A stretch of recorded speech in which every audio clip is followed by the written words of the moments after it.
Hey everybody, it's Jenny McGarvey, and I am back today to share with you how I planned this week in my classic Happy Planner. You can see last week where I used that brand new Teresa Collins Be a Happy box, and this layout turned out so much more fabulously than I ever imagined, and I absolutely love it.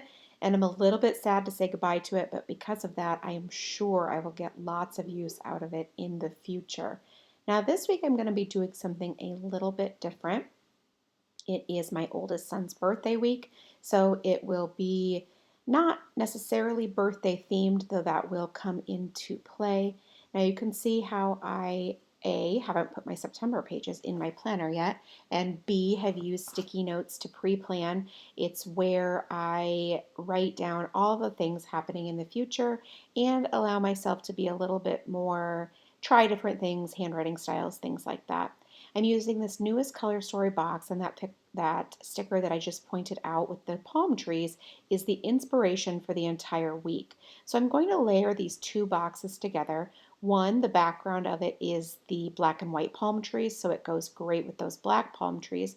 Two, it's one of those stickers that wouldn't necessarily get used as much for me and my style of planning, so that's why I'm comfortable using it as a background. I'm going to be using these Arteza markers that they sent to me to show you how to watercolor with brush markers. Now, I know that lots of times you feel like, oh, I really would love to try watercoloring. It's so pretty. First of all, though, I'm going to color a swatch, two different swatches. One that I can mix with water, as you can see here, where I'm laying down a nice watery base.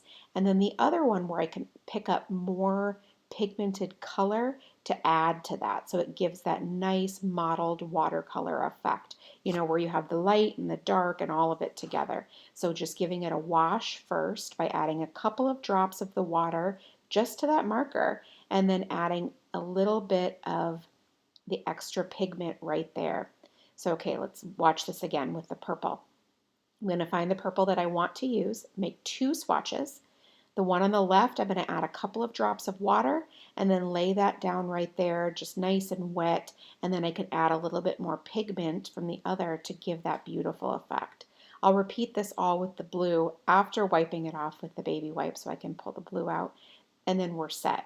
So sometimes you want to try watercoloring and you're like, oh, I don't know that I want to buy a whole palette. What if I don't like it? If you've ever picked up a brush marker, like say, hey, I bought some Tombos, but I don't know about that brush lettering, or maybe you love the brush lettering, I don't know. You can use just the tiniest bit of color on a piece of a little plastic sheet. Any plastic sheet will do. As you can see, I'm using the box from the markers, and it works just great to create a watercolor palette.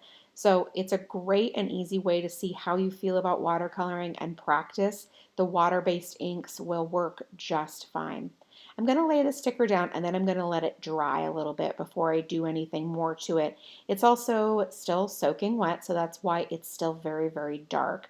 As it dries, it'll get lighter, and I did blend those colors together, so you'll get a little bit more of that same effect that you have in that sticker that's by inspiration. I've put down this sticker over on Saturday, and the phrase on it isn't necessarily one that I would use. So I'm using the white part as the background, and I'm going to lay these hexagons on top of it. And one of the things I don't love is I laid them together, but they're very, very straight and narrow. So they're lined up, they're linear, and I prefer a little bit more of an eclectic look when I'm using hexagons, just a little bit more geometric, a little bit more of a pattern. But it's okay, because so while I'm looking at this right now and I'm thinking, I don't know, it's not really for me, I'm going to layer a couple of more additions on top of it that in the end makes it much more for me. Again, still not my favorite, but it totally works, and I'm not looking at it thinking, I kind of hate it, which, let's be clear, I have done before. I was considering adding another little hexagon, but then I decided against it, and I'm going back to these little watercolor looking swatches. Actually, they really look more like acrylic paint versus watercolor, but let's not get technical here. And then just layering all of these pieces together. And I think they turn out really cool. Like, it's definitely a little bit different, but it's a very interesting little look. Now I'm going to take the black palm trees that are in this really cute little watercoloring looking in the color story, and I'm going to layer them on top of that watercolor. But first, I'm going to, this is one of the things that I hate the most about this is that searching and searching and searching for the perfect sticker. So while I don't mind doing it in my planning, it's one of the things I dislike the most about the Plan With Me's because I feel like I'm wasting so much time that I could be discussing actual like pertinent things, you know? So anyway, laying down my activity sticker and layering it with those stickers that I have on Tuesday and Wednesday and just creating this really cool little cluster. They all pair together really well with both color and the design because as you can see, I have 3 elements together. And remember, your eye loves 3 items together is like just top notch. And then second of all, odd numbered items are really what your eye wants to see. So now I'm still looking for more stickers that I can use for activities. So I'm going through this. This is the colorful boxes, but it's that second version. And I really do love this one. There's lots and lots of beautiful colors here. It just requires a little bit more work than the original since I know exactly how that one is since yes, I have purchased 4 copies of that. I do love using icons with these boxes. I just think it dresses them up, makes them a little bit more exciting and fun. And it's a great way to bring some interest to just basic mundane tasks that maybe wouldn't be quite as exciting, but you still need to remember to do them anyway. Now here's those palm trees I was telling you about. I was just waiting for that to dry a little bit further before I layered the palm trees down. I just wanted to make sure they had a good base to stick to.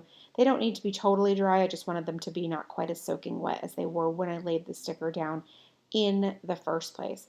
That's also a good tip for you if you're a little bit nervous about watercoloring. Do it just right ahead on the sticker paper and then peel it up and put it down. So if you hate it and you don't love it, then there's no harm, no foul. You don't even have to put it into your planner. I also added that other cute little this week sticker down at the bottom. I just love the way that cluster turned out. I think it's really, really pretty. And it was just such fun to make as well. So it's kind of a win-win, right? Like I think it looks great and I had a lot of fun. Now I'm going through every single one of my student and teacher sticker books looking for the late start sticker. And after going through 5 books, I cannot find it. But I do recall that there's a late start sticker in Supermom. So I will be pulling that out of the Supermom sticker book, which actually was perfect because then I find other stickers that coordinate with this color palette that I'm able to use. So while it annoys me that I'm flipping through so many stickers to find that one perfect sticker, and again, like I said, I don't actually mind doing it in reality of planning because it reminds me of things like I'm telling you about, but I hate that it takes up time on camera. And yes, I could cut it out, I could edit it, but this is really how I plan. So that's what I'm here to show you.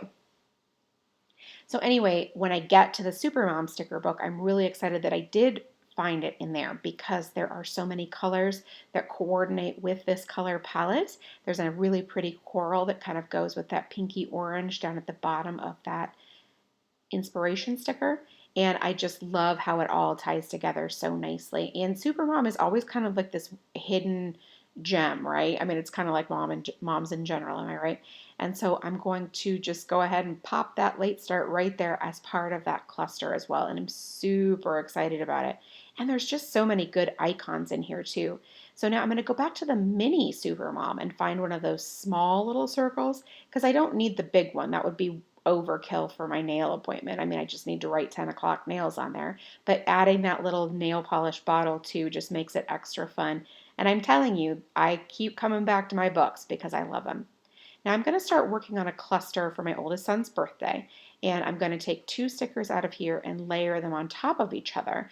And this one has dots on it, so I'm going to turn it on the side and then layer the little label on top of it to cover those dots. And it becomes the perfect base for a square celebrating my son's birthday. So that's pretty much it for me this week. If you have any questions, please leave them in the comment box below and I will do my very best to get back to you. Thank you so much and make it a great day.